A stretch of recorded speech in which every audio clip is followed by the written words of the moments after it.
How do you account for the errors of the scribes when the New Testament was handed down person to person? Yeah, excellent question. There are errors that we know about. Why? Because we can compare the documents, we can compare the manuscripts and see where the errors are.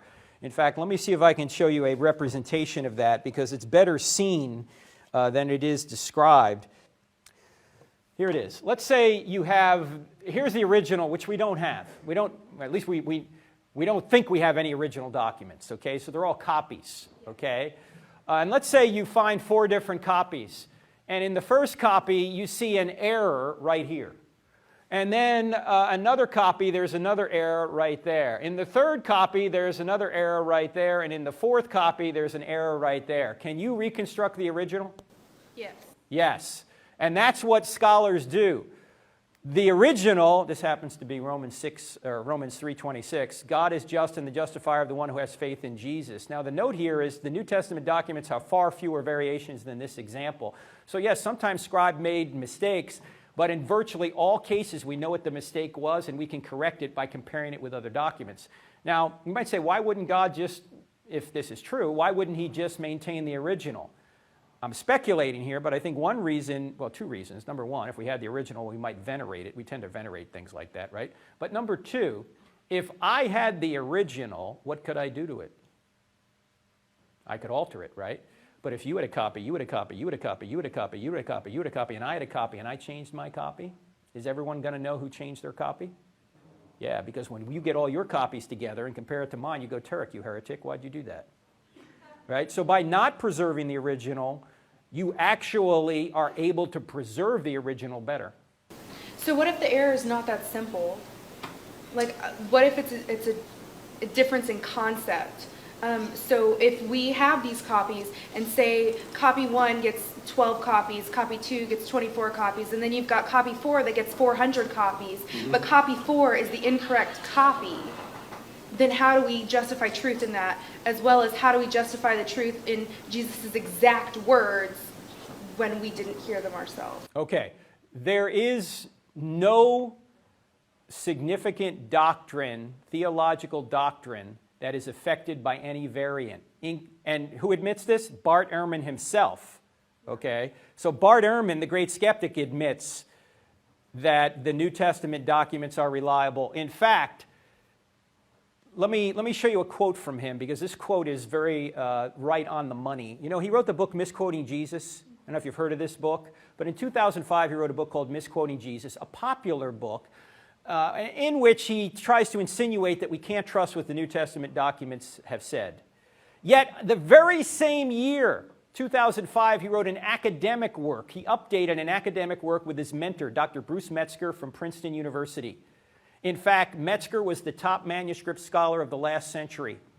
And in that book, he agrees with Metzger that the New Testament documents are copied accurately.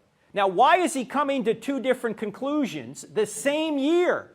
Same evidence. The only thing I can speculate is when you say to the academic community something wrong, they'll correct you on it. But when you say something wrong to the lay community, they don't know any better in most cases.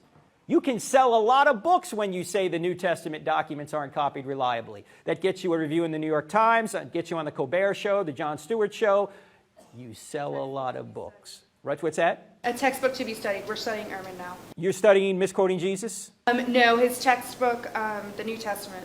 Okay, well that one that he co-wrote with Metzger is actually good.